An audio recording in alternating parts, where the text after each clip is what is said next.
Bonjour Kuro et merci de prendre un petit peu de temps pour qu'on puisse échanger à propos de ce petit live hacking event à Bercy. Comment vas-tu déjà? Bah, ça va, merci, et toi? Ça va très bien également. Est-ce que tu peux me présenter un petit peu qui tu es, ce que tu fais en pro, comment tu t'es retrouvé là? Bah, du coup, moi, c'est Kuronatae, mais en vrai, je m'appelle Anthony, évidemment. J'ai un vrai prénom. Je fais du bug bounty à plein temps, depuis maintenant environ 6 ans. OK. Du coup, avant ça, bah, j'ai un parcours scolaire assez chaotique, pas de diplôme, rien. Donc, à l'époque, en fait, bah, comme, comme les diplômes valaient encore énormément, pour la plupart des entreprises, je pouvais pas me lancer dans tout ce qui était, pentest et tout ça. Donc, bah, bêtement, j'ai commencé en usine.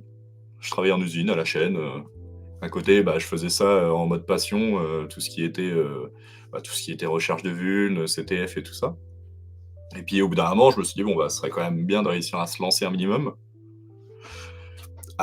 Et c'est à ce moment-là qu'il y a l'école 42 qui a ouverte à Paris. C'était le tremplin parfait. J'y suis allé, j'y suis resté environ 1 an et demi. À ce moment-là, bah, j'ai découvert aussi, un peu plus le bug bounty via, à l'époque, c'était, Bounty Factory. Mmh. Qui faisait, du coup des sortes de live hacking event, Ouais, le tout directement début. à l'école 42. Ouais, au tout début, vraiment, c'était assez marrant, c'était assez fou. Et ensuite, bah, je suis parti chez, Sogeti. OK. Sogeti, je suis pas resté très longtemps, je suis resté 6 mois. Petit clin d'œil à mon manager qui est maintenant en prison. Ah oui, OK! On laisse ça dans le final ou? Oh, on peut le laisser, hein, OK, OK, c'est très c'est bien. factuel, hein, c'est factuel. OK. Ensuite, bah, du coup, Sogeti, le travail était bien, mais bah, comme vous vous en doutez, du coup, mon manager était moins bien. Donc, après, je suis parti chez OBS. Mmh. OBS, l'équipe, le manager, tout était top.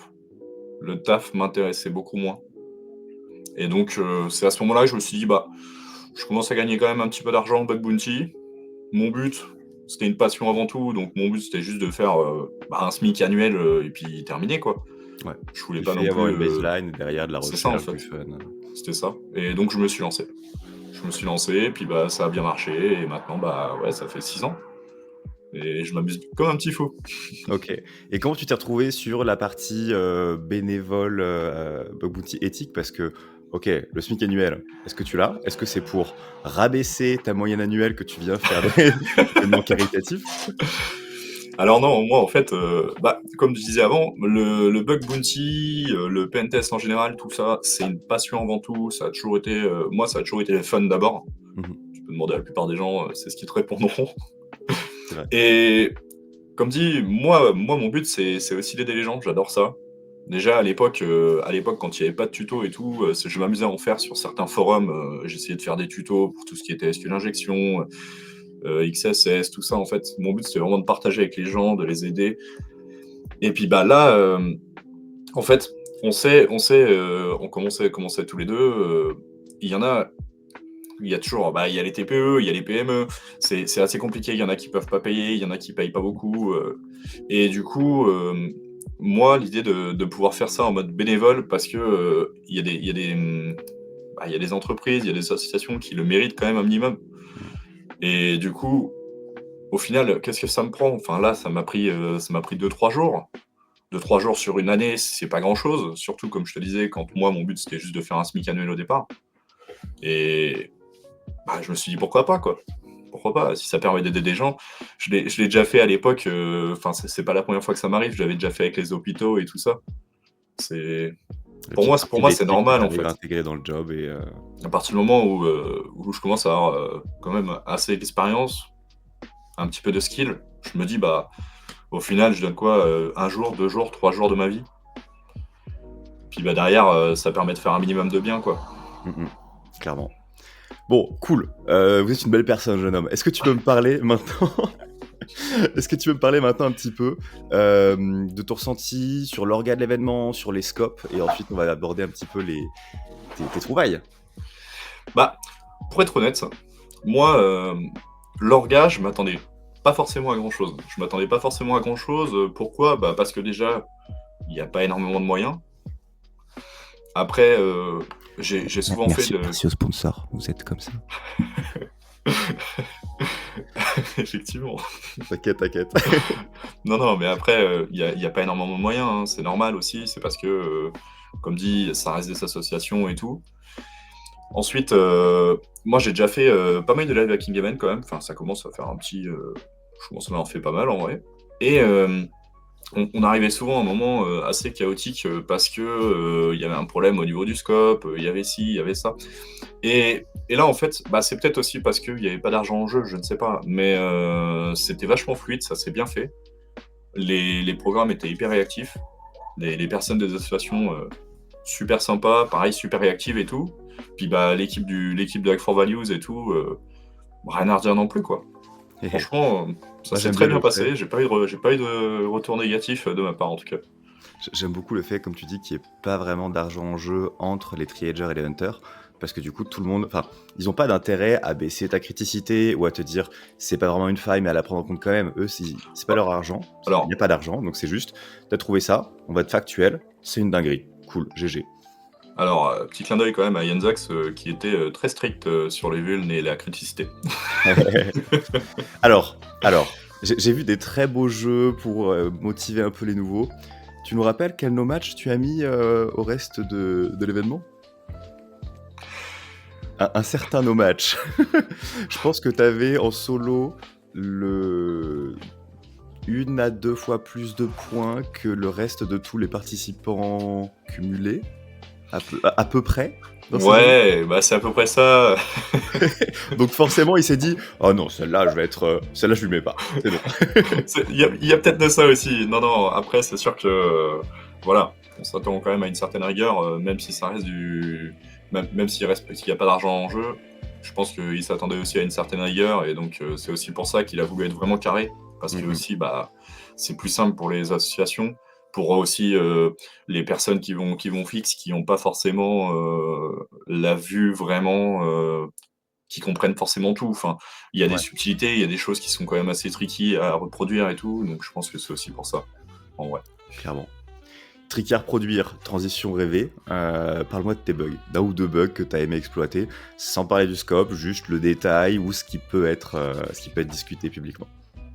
Bah, Yop, l'allumontage, le retour. On n'a malheureusement vraiment pas eu l'accord pour parler de ces bugs, donc j'ai dû la mort dans l'âme couper 5 minutes de rush qui était plutôt intéressant sur du business logic, broken access, manipulation financière. Et bah voilà, on ne dira pas quoi, on ne dira pas où, mais on dira pas grand chose du coup. Ah, pourquoi pas? Classé en informative, et oui. évidemment.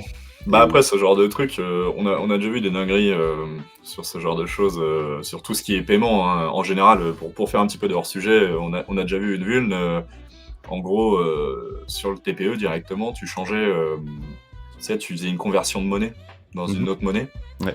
et en fait, il y avait certaines monnaies, bah, la conversion, tu la faisais tellement petite que tu gagnais de l'argent. À base de float dans un sens dans l'autre, dans un sens dans l'autre, comme ça? Tu gagnais de l'argent, ouais, c'est ça. Ouais. Et en fait, à ce moment-là, la banque nous avait confirmé que c'était strictement invisible. Personne n'aurait rien vu. Impossible à trouver, impossible à voir. Ouais, bah, en même temps, si t'es sur des sommes suffisamment petites pour que dans, je sais pas, la précision des informations remontées, ça n'apparaisse pas. C'est ça. Puis bah, c'était tellement dans le flow de l'application normale en fait que ouais, la banque nous a confirmé que même le service fraude et tout, ils auraient rien vu. Ouais, c'était le petit hors-sujet. Non, elle est belle, elle est belle. Tu veux parler d'un deuxième bug? Bah, moi j'avais un deuxième bug en tête, mais comme dit, c'est un petit peu tricky parce que faudrait que ça reste généraliste, donc je pourrais pas rentrer dans les détails, je pourrais pas vraiment. Normal, c'est le jeu. Même si c'est dans les grandes lignes, sans préciser le scope, sans parler exactement Ouais. de l'idée.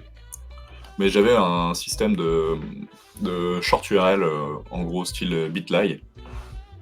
Et sur ce système-là, il y avait une valeur alphanumérique Mhm. et derrière un ID à genre 10 chiffres. Donc moi je suis arrivé là-dessus, je l'ai trouvé intéressant. Pourquoi? Parce que en fait la plupart des pages de l'application pouvaient passer par ce truc-là. Et du coup, j'ai commencé à checker un petit peu, j'ai commencé à regarder, j'ai essayé de changer l'AI derrière, bah, ça continue à passer, je me suis dit: «Bah, c'est quand même bizarre, ça devrait pas passer là, parce que c'est un ID différent, donc normalement il devrait y avoir un check».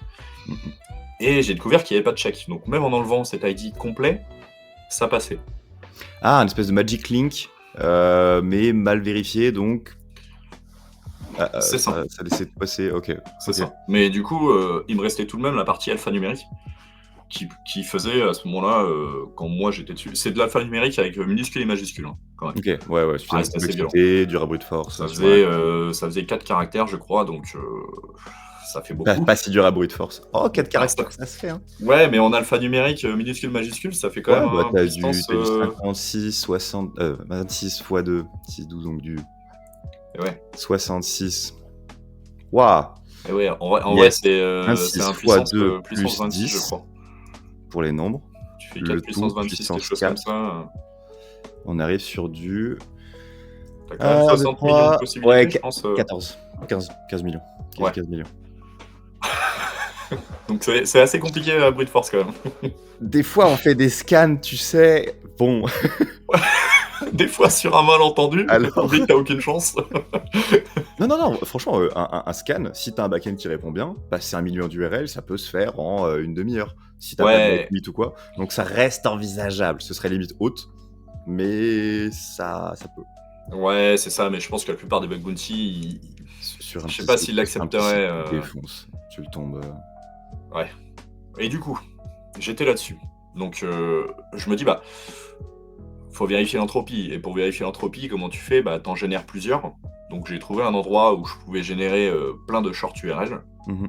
Donc j'en génère plein. Et puis je les regroupe et je commence à les regarder. Et bah, sauf qu'en fait, c'était pas si random que ça. Ça veut dire que par exemple, admettons, on commence à 0001, ensuite ça fait 0002 et ainsi de suite. Et après, quand on passe aux lettres, bah ça fait une sorte, tu sais, comme en hexadécimal. Sauf Ouais, que ouais. ça s'arrêtait pas à F. Et du coup, c'était OK. vraiment de Ah oui, l'incrémentation c'était en un fait. compteur, mais juste sur une base, C'est ça. pas base 10. OK. Sur une base C'était vraiment 56. une incrémentation. Et donc, bah, à ce moment-là, je me dis: «OK, bah, c'est une sorte d'incrémentation, qu'est-ce que je vais faire?» Bah, évidemment, je vais brute force dans le sens de l'incrémentation. Et bah, là, j'ai commencé à trouver, plein de short URL valides. Nice. Mais ces short URL valides, bah, elles me servaient à faire énormément de choses, enfin, parce que, je pouvais voler des comptes, en fait, grâce à ça, parce que j'accédais aussi au système de reset de password des comptes. Ouais, non, si c'est le mécanisme principal de sécurité de l'application et d'accès, si tu réussi à comprendre combien marchait, derrière tu passes, tu récupères tout. C'est ça. Il y avait pas de limite, en fait, à ce qui est utilisé par les short URL, en fait. Enfin, à ce qui est Ça chale ou utilisé. juste gros abus de feature? Comment? Petit chale ou gros abus de feature, maximum? Bah, gros habit de futur, hein, là, c'était surtout ça, hein, c'était assez marrant du coup, Eh bah, GG, ça fait plaisir, c'est une belle trouvaille. Donc voilà, c'était c'est toi marrant. la personne qui utilise le séquenceur de Burp Suite, en fait? Non, je l'ai même pas utilisé. Alors, Tu as fait ça via quoi? les gens qui me connaissent vont hurler, mais comme d'habitude, j'ai fait quoi? J'ai mis ça sur Notepad++. Ça marche. Eh, ça fait le job, Ça ça fonctionne, ça ça sécurise fonctionne. la planète, c'est bon. Mais non, en vrai, le séquenceur peut être très pratique des fois, hein. On Je va pas se l'utilise des mentir, hein. fois aussi, mais c'est quand même un peu anecdotique. Ça Ouais, peut te c'est faire ça. C'est très l'analyse rare quand même. initiale et très vite tu passes sur un tool qui permet de faire plus de scripting finalement. Eh oui. Mais de toute Yes. façon, le séquenceur, il commence à être intéressant à partir du moment où on peut générer, genre, 100 000 valeurs, Oh non, en 10, 100 vrai, 000, bah, pour avoir une vraie entropie, une vraie idée de l'entropie, ouais, mais si t'as un truc qui est flingué ou même avec 1000 valeurs, tu te rends compte qu'il y a un gros biais d'un côté. ouais. Après, si c'est un Mais truc qui est après, flingué, ça se fait facilement, mais si c'est à 1000, tu t'en rends compte avec Notepad++ aussi. ouais, Ça, c'est oui. ça en fait. Bah là, c'était assez visible, donc Mm, mm. Je suis en train de me demander intérieurement s'il y a un Notepad++ qui fonctionne sur Linux. Je ne sais pas. je J'espère saurais pas. pas te dire parce que, les puristes vont crier, mais j'utilise Windows. Ah! Je crie! Ça fait mal. Non, en vrai, le bon OS, c'est celui qui fonctionne pour tes besoins, de toute façon. Oui, bah, vu comme dit, moi je suis plus souvent en train de jouer qu'en train de bosser. C'est une bonne approche, des choses. Est-ce que tu aurais des conseils pour les futurs hunters de ce genre d'événement ou des choses que tu aimerais voir dans, l'événement de l'édition prochaine, de l'an prochain? Alors, au niveau des conseils, on m'en a demandé quelques-uns, ces derniers temps. C'est toujours assez difficile à répondre. Pas parce que je ne veux pas donner, mes tips ou quoi, non, c'est parce qu'en fait, moi dans le but, en fait, c'est, j'aime bien que les gens découvrent par eux-mêmes parce que je voudrais bien que les gens déploient leur propre, manière de penser et tout ça. Pour moi, c'est ce qui est le plus intéressant, enfin, je le vois quand je fais de la collab, moi, il y a des choses que je vais penser que l'autre personne va pas penser Mmh. et inversement. Ouais, Et c'est clairement, en il y a fait pas de en synergie si couplant on est les 2 c'est mêmes, ça et en fait, c'est en couplant les 2 personnes que là, on va commencer à faire des choses assez folles, assez cool, quoi. c'est vrai. Mais niveau tips, bah, en fait, ça paraît contre-productif, mais parce que même moi, je le fais pas, alors il faudrait que je le fasse. Mais le plus de temps on va passer sur une application, le plus de temps on va la comprendre et puis c'est à partir du moment où on commence à bien la comprendre qu'on va réussir à se dire: «Ah ça, c'est un petit peu bizarre». Après moi, avec le temps, maintenant, à force que je comprenne un minimum les applications et encore une fois, c'est pas un tips parce que je passe à côté de beaucoup de choses, mais je vais savoir à peu près, bah, quoi tester, en fait. Quoi tester, comment le tester, ce qu'il pourrait y avoir comme type de vulne à tel et tel endroit. En fait, c'est surtout ça, mais comme dit, je passe à côté de beaucoup de choses. Normal. Si seulement on se rapprochait de l'exhaustivité. Eh oui, eh oui. Donc le même conseil que beaucoup de monde, à savoir, prendre un ou 2 assets ou un scope, vraiment pas lâcher, pas lâcher, pas lâcher, aller plus loin que les failles un petit peu, superficielles et comprendre vraiment ce qui se passe, dessous. C'est ça. Et pour les débutants, tout de même, en fait, ce que je vois aussi souvent, c'est que, ils vont avoir tendance à essayer directement d'exploiter la vulnérabilité. Moi, en fait, je conseille toujours, de le faire en plusieurs steps. C'est-à-dire qu'au départ, déjà, on essaie de voir s'il peut, ou possiblement ou pas, y avoir une vulnérabilité, avant d'essayer de balancer un payload et tout ça. Mmh. C'est-à-dire que, par exemple, dans une SQL injection, on va d'abord mettre une cote, double cote, backtick et tout le bordel, et on va voir comment l'application répond. Et à partir de là, on va savoir, enfin, on va commencer à essayer de voir un petit peu en mettant un true false ou quoi, si elle répond différemment. Et ça sera avant d'essayer de balancer un payload. Parce que tu peux passer à côté d'une vulnérabilité juste parce que tu as voulu aller trop vite. First for detection, not for exploitation. Bah, c'est ça, vraiment, Mmh. vraiment. Non, non, j'approuve. C'est le genre de dicton que je répète, ça, pour le coup. Ça sert à rien de tester 15 000 payloads si t'as vu que ton truc, il était encodé ou échappé. Et si ta payload, enfin, si ta chaîne de caractères extrêmement malveillant, non weaponized, ne fait aucun effet sur l'appli, passe ton chemin. Alors à Elle ce peut niveau-là, c'est assez penser marrant. quelque chose, mais C'est assez marrant parce que j'avais découvert, enfin on avait découvert il y a pas si longtemps que ça, c'était l'année dernière je crois, ou il y mmh, a 2 ans. D'ailleurs j'ai même pas pensé à fouiller ça, mais par exemple dans les XSS, dans le cadre des XSS, bah ça va arriver que, sur ton application, tu sais il y ait pas de cote ou double cote, mais du coup ton navigateur les met automatiquement. ouais, mutating, du coup. Ouais et bah, en fait, ouais, c'est ça, typiquement, pour faire une XSS, je l'avais fait d'ailleurs sur mon serveur, faudrait que je le remette ce truc-là. C'est une case assez rare, c'est que si tu mets une cote ou une double cote, c'est encodé automatiquement. Par contre, du coup, si tu mettais juste un espace et bah, tu Ouais. passais, tu passais, enfin, tu sortais du contexte, quoi. Ouais, ouais, ouais, Assez ouais. marrant ça aussi, Au hasard, dans une classe, dans un attribut HTML, dans un truc comme ça. c'est ça, c'est ça. Mmh. Et tandis que tu l'aurais jamais découvert si tu essayais tout le temps cote ou double cote. Mmh, mmh, mmh. Les browsers qui avant, je sais pas si ça où ça en est, mais la single quote qui était pas escape et du coup la payload que j'aime bien c'est, double quote moins A moins double quote, simple quote moins B moins simple quote. Tu regardes ton inspecteur, si t'as un A not found ou B not found, c'est que t'as réussi à péter un contexte et le réparer quelque part, donc c'est déjà plié. C'est Et vrai, tu pas c'est vrai. de char trop méchant, t'as pas de trucs qui faire rouler Bah, c'est certains ça. WAF, pas tous, hein. Ouais, ouais, c'est ça en fait. Faut vraiment, pour éviter les WAF, ouais, faut essayer de faire le moins de trucs, bizarres possible. Hello, I am Sir Legit. C'est l'idée, c'est l'idée. C'est ça. Allez, dernière, question, est-ce qu'il y a une chose que tu aimerais voir, apparaître dans l'événement de l'an prochain? Et ensuite, je vais te rendre, ta liberté. Bah, en vrai, je saurais pas trop te dire, ça s'est bien passé, enfin, j'ai j'ai pas trop d'idées à ce niveau-là. Qu'est-ce que j'aimerais voir l'événement l'an prochain? Ah vraiment, peut-être un petit, parce que en fait, ceux qui vont à ce genre d'événement, c'est pas forcément des gens qui sont dans le bug bounty depuis longtemps ou alors, pas forcément, des gens qui sont forts, qui sont il y a de tout, il y a de tout et c'est ça qui est cool aussi. Mais du coup, ce que j'aimerais bien voir l'an prochain serait peut-être, du show and tell. Ah, le fait de Voilà, pouvoir divulguer à la fin, partager un peu ce qui a été trouvé, c'est pourquoi, ça. comment, Parce qu'encore une fois, moi ouais, je reste dans clairement. l'optique aussi d'apprendre aux gens et donc c'est vrai que j'aimerais bien ça, quoi.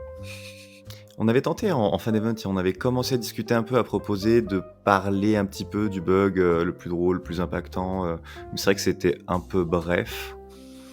De mémoire, on a quand même un peu subi, on les triagers ont un peu subi Ouais, une c'est sûr. pluie de rapports à la fin et pour être fair play, ils ont essayé de tout triage, donc forcément, on a pris un peu de retard sur la suite d'événements. Oui, oui, non, mais c'est Mais bon, compréhensible. C'est c'est vrai que ça pourrait compréhensible. être cool. Ouais. Et tu penses quoi? Il y a une idée qui a été proposée par, Nemo et Totoro qui serait, d'avoir plein de petits îlots, par exemple par scope, pour que les gens puissent directement se mettre par groupe de, 5, 10 sur un scope donné. Genre juste géographiquement sur la même table, pour échanger plus. Bah, en vrai de vrai, c'est vraiment pas bête. Et du fait qu'il y ait C'est pas vraiment pas d'argent bête. dans celui-là, ça peut être compliqué, mais là, c'est vraiment le contexte qui s'y prêterait. Moi, je Bah, me dis: «Pourquoi pas?» mais je me demande s'il y a des choses que j'ai pas anticipées en: «Ah non, faut pas faire ça parce que». non, non, clairement, moi, je trouve pas ça bête du tout. Même pendant l'event, j'aurais bien voulu que les gens viennent un peu plus me voir. Tu vois ce que je veux dire? Enfin, Ouais. parce que, tiens, j'ai ça qui est bizarre, qu'est-ce que tu en penses? Enfin, Mmh. encore une fois, de toute façon, il y a pas d'argent en jeu. On s'inscrit vraiment dans la collaboration parce que plus on est de fous, plus on rit et puis aussi, tout simplement parce que, à plusieurs, on va plus loin. Ah waouh! Il l'a dit. Non, mais tu vois ce que je veux dire? Enfin, Oui. l'idée, c'est vraiment de pouvoir, remonter le plus de vulnérabilité possible, d'être le Ah, on plus est là pour exhaustif aider, donc possible clairement, et c'est ça, ouais. plus on combotte, plus on synergise, même si toi, tu as pas le temps de creuser quelque chose, tu peux le donner à quelqu'un. Si C'est quelqu'un a une idée, exactement une ça, ouais. question et qu'il peut te poser la question, vu que tu as déjà vraiment eu le temps de retourner le scope, bah, tu auras sûrement des insights à lui passer. Mmh. C'est que gagnant. Donc ouais, non, Clairement. c'est vraiment une très bonne idée, je trouve. Eh ben, on va voir ce qu'on peut faire pour l'an prochain. Ça pourrait être très chouette de mettre ça en place. Ah, de ouf, ça serait OK. super. Eh bien, Kuro, un grand merci. Plein de bonnes choses et de beaux bounties pour la suite. Bah, Et, merci à toi, et on se revoit l'an prochain. avec plaisir. Top. Ciao. Salut! Bonjour messieurs, Nemo, Totoro, merci d'avoir pris un petit instant pour venir faire un débrief de l'event Act for Values at Bercy. Comment ça va déjà? Moi, ça Ça va va. super. Et toi? Excellent, de même. Est-ce que vous pouvez me donner un petit peu à chaud, peut-être Nemo en premier, votre ressenti durant cet event? Ouais, moi j'ai beaucoup aimé l'event. L'ambiance était très cool. Les gens étaient sympas. Je trouve que l'échange d'informations il était fluide, il était rapide avec les organisateurs et les triades. Moi j'ai trouvé peut-être l'event un peu court. Mhm. Il me semble que Ouais. ça a commencé à 10h et que le dernier rapport il devait être envoyé à 17h. Donc ça a laissé à peine 7 heures pour chercher et faire des rapports. Mm. Bon après ça a été pallié du fait qu'ils avaient ouvert en black box le scope mardi ou mercredi, je sais plus. Ouais, en Mais amont, du coup c'est moi quoi? j'ai C'était trouvé ça. 4-5 jours en amont? Ouais, je Mm. crois que c'était Ouais, ça. c'était mardi. Mais du coup ouais, moi j'ai bien kiffé le fait de pouvoir commencer à chercher un peu avant, commencer à faire sa reco dans la semaine et après Ok. taper tout vendredi. T'étais venu en équipe, t'avais prévu de venir en équipe, solo? Ouais, j'étais avec des collègues. Donc on était une petite équipe de 5. Nice. Voilà. Et toi, Totoro, en termes de ressenti sur le jour J, en termes Alors d'organisation? j'ai bien profité du fait que c'était en avance. En gros, ça commençait le mardi matin, je crois, et du coup, le mardi après, donc le mardi soir, j'ai fait ma recon tranquillou, quoi. Donc j'avais déjà 2-3 vues, mais je savais un peu ce que je voulais déjà taper vendredi, quoi.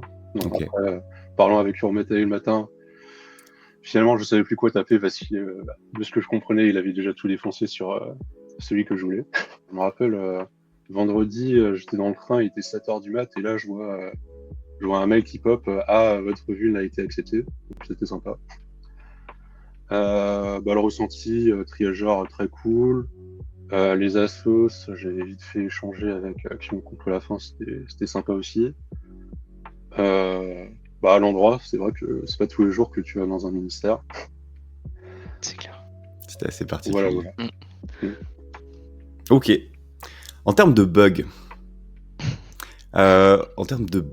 combien vous avez trouvé? Est-ce que c'était les fusions? Est-ce que vous avez été... Est-ce que vous pouvez nous en raconter un? Voilà. Si vous aviez un bug à raconter, lequel? Et pourquoi? Moi, j'avais que des trucs standards, XSS, Open Redirect, ce genre de trucs, des petits leaks d'infos. Et par contre, j'avais une crit où, sur un sous-domaine d'action contre la faim, je peux en parler parce qu'ils l'ont corrigé vendredi. En gros, tu avais un GLPI qui traînait, donc je sais plus ce que ça veut dire, gestion libre de parc informatique ou un truc dans le genre. Bref, c'est Ouais. assez utilisé Je en passe la France. colle. Ouais, voilà. Et du coup, tu avais des cresses par défaut dessus. Donc, tu avais 2 comptes que tu pouvais atteindre. Il y en avait un qui n'était pas très intéressant. Le deuxième, d'habitude, il a plus de prives, mais là, je sais pas pourquoi il avait vraiment des prives élevées par rapport à ce que je vois d'habitude. Je sais pas trop ce qu'ils ont fait. Genre, je pouvais voir les autres utilisateurs, changer des trucs là-dessus, voir Ouais, les donc gros équipements, leak quand changer des même. infos dessus. Ouais, voilà. Alors que bah, c'était pas le compte admin super admin, quoi. Donc, c'était un peu bizarre. Après, j'étais pas super admin non plus, mais ça avait des prives que ça avait plus de prives que d'hab, quoi. Donc, je sais pas trop ce qu'ils ont fait, si avec l'admin, ils ont changé un peu les prives qu'il avait ou pas. Il Et du coup, suffit ils d'un étaient très misclick. contents. C'est ça. Ok. Donc, Weakreds, trouvé manuellement, trouvé à base de Recon Auto? Bah, sous-domaine, c'est quasi full auto. Ensuite, j'avais un peu regardé les screenshots et tout. J'avais lancé un nucléi, mais juste full recon pour voir un peu les technos. Hmm. J'ai vu que c'était un GLPI. Je pense que ça n'a pas été vu avant parce qu'en fait, la GUI, elle est un peu particulière. Elle n'est pas celle d'un GLPI classique, genre t'as pas le logo GLPI et tout. Ah, Genre, c'est vraiment d'un côté, t'as la mire d'hôte, une mire d'hôte, quoi, juste. Et de l'autre côté, tu pouvais te loguer par SSO ou un truc dans le genre. C'est peut-être pour ça que les gens l'avaient pas vu avant. Et du coup, bah, là, je connaissais juste les classes par défaut GLPI et je les ai testés et ça marchait, quoi. Donc, quels gros sont les coup de creds bol par là-dessus. défaut? Alors, t'en as plusieurs. Donc, t'as post-only, post-only. Il y en a l'un des deux où c'est tiré, je crois, c'est username, où t'as le tiré, et le mot de passe où t'as pas le tiré. Et ensuite, t'as normal, normal. Et normal, normal, normalement, il est juste, je crois qu'on dit observateur comme rôle. Et là, ouais, il avait plus de prix, je sais pas trop pourquoi. Alors que normalement, un admin, c'est GLPI, GLPI, et là, ça marchait pas. Eh ben... Bon, après, peut-être qu'il y a des WAF qui bloquent les principaux login égal password. Je suis tombé sur ça. Peut-être pas sur ces scopes-là. Bah, GG en tout cas. Ça fait plaisir. GG. Ouais. Elle est passée en crit? Ouais. Nice. En vrai, je l'avais mis en crit parce que, comme j'ai dit, au niveau des prix, je trouvais que c'était vachement élevé. Et du coup, ils l'ont laissé, ils m'ont dit, ah ouais, celle-là, elle fait vraiment. Ils ont le vendredi, ils m'ont répondu, ils m'ont dit, ouais, celle-là, elle fait vachement mal. Et voilà, j'étais content. Surtout qu'en prenant un peu le temps, avec les connaissances métiers, un accès comme ça, si tu peux read write, tu vas pouvoir aller poser peut-être un bout de description de XSS, de lien, de quelque chose. Ça fait aussi une porte d'entrée pour, en plus du phishing, en plus des mouvements potentiellement latéraux. Genre, c'est pas que l'info leak qui est derrière. T'as aussi sûrement Ouais, c'est moyen ça. de rebondir assez vite, ou en tout cas savoir quoi scanner derrière. J'ai pas creusé sur GLPI, mais même, genre, de nos jours, tu trouves des vues assez facilement, des zero day. Genre, cette année, il y avait OCD, Synactive, Quarkslab qui ont monté des trucs GLPI. Ouais, Donc, GLPI, c'est une voilà, par quoi. an au moins. C'est ça. Quand Ouais. t'es en interne, t'es content, quoi. Ouais. Eh ben, GG again. Nemo, est-ce que tu peux nous en dire à ton tour un peu plus sur tes belles trouvailles? Ouais. Du coup, moi, il me semble que j'ai trouvé 6 ou 7 bugs. Mhm. C'était plutôt du client-side aussi, pas mal de XSS. Il y a un qui était sympa. Le premier que j'ai trouvé pendant que je faisais ma reco, c'était je voulais accéder à l'espace donateur d'une des associations. Et en fait, quand tu donnais, tu recevais un mail qui te redirigeait sur une page sur laquelle il y avait une XSS. Donc j'étais marrant de la trouver là. Et du coup, je pense que la plus intéressante que j'ai trouvée, c'était un manque de contrôle d'accès avec une IDOR qui permettait à un utilisateur de récupérer l'ensemble des récapitulatifs des livraisons logistiques de l'association. Ah oui, pas mal pour aller backdoorer des talkie-walkie ou des beepers. Ouais, bah là Au tu hasard. pouvais, ouais, je sais pas, en fait tu pouvais récupérer des PDF qui disaient bon bah là on a livré ça, voilà. Et sinon il y avait de la XSS stockée, account takeover, le cookie était pas protégé donc Nice. voilà. En vrai, ça fait peur parce que t'as fait de la supply chain physique. Tu sais qui fournit quoi, quand. Tu sais comment taper la supply chain. T'as pas à taper la CI/CD, mais la CI/CD IRL, quoi. Ouais. C'est Bon, marrant. après, j'ai pas regardé en détail ce qu'il y avait dans les comptes rendus. De toute façon, la plupart étaient pas accessibles. J'ai juste vu que là, c'était le dernier rapport. Il devait être 16h40. J'étais en train de rush pour écrire. Vous étiez respectivement Nemo 3e, Totoro 2e de mémoire. C'est l'inverse parce qu'il m'a dépassé à la fin, justement. Ouais. Ah beau jeu. Est-ce que vous avez des conseils, des suggestions pour les hunters qui ont envie d'essayer de scorer un peu plus en event comme ça? Vous pouvez la faire à Shifumi pour savoir qui parle en premier. Non, vas-y, je peux commencer si tu veux. Je t'en prie. Vas-y. Non, alors moi, ce que j'ai fait, c'est du coup l'avantage, c'était de pouvoir commencer sa reco avant, donc je trouve que c'était cool de pouvoir faire un peu une liste de ce qu'elle a été intéressant à taper le jour de l'event. Et après, moi, ma méthodologie, ça a surtout été de focus un seul scope. Parce que là, il y en avait 5 différents, du coup, j'en ai pris un. Et d'ailleurs, hyper intéressant leur manière dont ils expliquaient le scope, je trouvais que c'était très bien fait. Et du coup, ouais, focus un seul scope et essayer de comprendre aussi un peu la logique métier derrière sur les plateformes qui donnaient. Ça permettait de trouver des trucs ou tester des trucs plus intéressants. Ok. Donc un petit peu de repérage en amont, pas rater le créneau, et derrière... C'est quand même particulier parce qu'il y avait quelques scopes là qui avaient l'air vraiment plus durcis que d'autres. Est-ce que faire ça, c'est pas potentiellement se tirer une balle aussi si on n'a pas choisi le bon? Ou justement c'est le repère en amont qui fait que t'es à peu près serein sur ton choix de scope pendant l'event? Ouais, en vrai, le repérage en amont, il permet quand même de sélectionner. Et en fait, ils avaient donné le descriptif des scopes. Et en fait, ils expliquaient bien que pour l'instant, c'était en black box. Et t'as certains scopes qui disaient, bon, bah, le jour de l'event, on va vous donner des crêtes sur telle plateforme. Donc, moi, ça m'intéressait. Et je me suis dit, bon, bah, go, on va focus celui-là. Post-haute, toujours plus sympa. Totoro, des conseils pour la future génération? Je dirais pareil pour le début, genre vraiment faire sa recon. Des fois, vraiment juste regarder les screenshots et voir à quoi ressemble la target. Si ça a l'air vieux, bah, on sait jamais, peut-être qu'il y aura des trucs intéressants. Oh, vieux ou custom, hein. Ouais, c'est ça. Voir un peu, comme j'ai dit, Nuclei ou HSPX, voir un peu les technos qu'il y a. Moi, j'aime bien le custom PHP, donc s'il y a, voilà quoi. Il y a des technos où, comme dit, GLPI, je sais qu'il y a des crasses par défaut, je sais que parfois il y a des misconfigs, genre directory listing, où tu peux récupérer des trucs intéressants. Donc, commencer par ce qu'on aime, par ce qu'on connaît. Du coup, moi, pour l'event, le vendredi, là, j'ai vraiment changé, j'ai vraiment essayé de ratisser large. Genre, comme le disait Nemo, on avait des comptes. Et je crois qu'on nous avait dit que il y en a qui étaient vraiment vierges, genre jamais personne les avait testés. Donc je me suis mis là-dessus. Je trouvais 2-3 bugs. Donc c'était cool là-dessus. Après, c'était aussi à cause du format de l'event, entre guillemets, quoi. Genre, quand tu vois que l'un des scopes, t'avais 3 trucs, c'était du WordPress.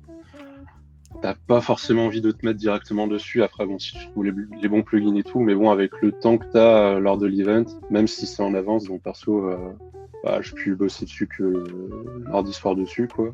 Donc, te dire le vendredi, je pars sur ça, alors que tu vois qu'il y a plein d'autres scopes avec des technos que tu connais potentiellement. Voilà, quoi. Faire un peu le tri là-dessus. Donc un peu de front, faire en fonction de ce que tu vois, de ce que tu réalises, un petit peu de feeling avec les screenshots, les technos, mais pas partir en recherche de zero day ou création de lab en un jour. Relativement judicieux.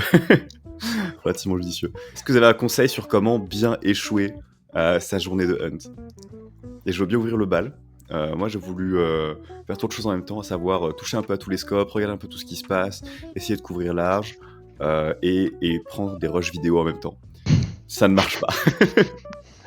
Je me rappelle un moment, tu t'es foutu sur notre table, tu t'es fait hello, je vais commencer un peu à hunter, et genre même pas une demi-heure après, bon à plus. Ouais. Non mais j'avais pas anticipé que j'allais commit autant à ces petites interviews. T'as pas de vrai truc en mode tu vas réussir, tu vas louper, mais des fois t'as pas de chance, quoi. Genre des fois, en fait l'appli est trop grosse et du coup tu dis bon elle va être intéressante à hunter. Genre moi j'ai passé 2 heures sur une appli, j'ai quasi rien trouvé. Parce qu'en fait, je comprenais rien à l'appli. Et du coup, bah, quand tu comprends rien à l'appli, bah, c'est tout de suite plus compliqué, quoi. Genre, tu regardes les requêtes, mais en fait, il y en a plein, il y en a qui se ressemblent, il y en a qui se ressemblent pas du tout. Et du coup, bah, vu que bah, là, c'est vraiment le manque de temps, bah, tu perds du temps là-dessus et tu aurais pu passer le temps autre part, quoi. Donc, c'est la Ouais. différence avec le bug bounty où, bah, genre, moi, j'en fais pas pendant des mois et ensuite, je me dis, ah tiens, cette target, j'avais bien aimé, je me refous dessus et je reprends mes notes et voilà, quoi. Je pas Mhm. vraiment de mauvais conseils. Ok. Écoutez, on ne peut pas échouer un event finalement. Ouais, moi j'aurais dit un peu comme toi, le fait j'ai vu des gens qui changeaient à chaque fois au bout de 10 minutes dès qu'ils trouvaient pas un truc. Un peu comme en CTF où tu switches de chal Ouais. et que tu galères un peu trop. Frénétiquement. Ouais. Et du coup, bon, bah là, tu trouves pas grand chose quoi. S'il y a pas de quick win à taper. Donc prendre le temps, se dire qu'il n'y a pas forcément des quick wins et juste se laisser le temps d'aller plus en profondeur sur la target. On me l'avait dit, je l'applique jamais, on me l'avait dit. Putain. Mais moi, des choses que tu aimerais voir dans le futur sur ces genres d'événements. Ouais, j'allais dire un peu plus de temps, mais je pense aussi que c'est compliqué côté orga de suivre sur plus de temps. Sinon, rester au même endroit, en vrai, c'était cool. Moi, je serais chaud de revenir à Bercy. Et Clairement. non, peut-être un peu plus de coopération inter-équipe.